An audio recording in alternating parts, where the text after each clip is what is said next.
Welcome to another video in the series about the TI ARM Clang compiler.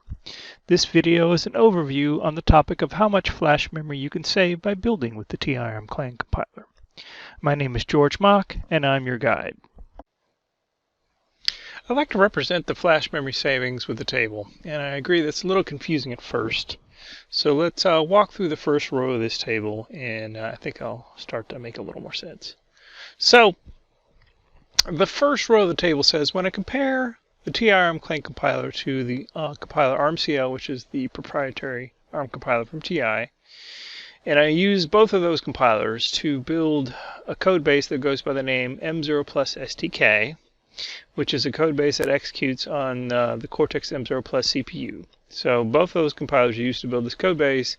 It turns out that the TI ARM Clang compiler takes 10.9% less flash memory than ARMCL does to build this code base. Okay, so that's what one row in the table stands for. In the next few videos, I'm going to explain the meaning of the columns in this table, and then when you put all that together, the whole thing starts to make a little more sense. Now, the column I want to explain next is the CPU column. So the CPU column is quite straightforward. It's just which CPU does that particular code base run on. But this is a good time to show you exactly which CPUs are supported by the TI ARM Clang compiler, and here is the full list of them.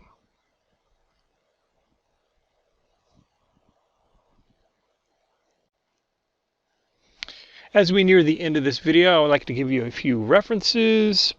The first one is to the home page for the TI ARM Clang compiler.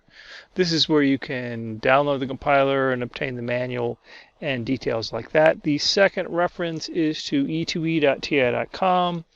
This is where you can go for any question on any TI product, including TI ARM Clang. If you happen to ask a compiler-related question, that question will be answered by me. Thank you for watching this video in the series about the TI ARM Clang compiler.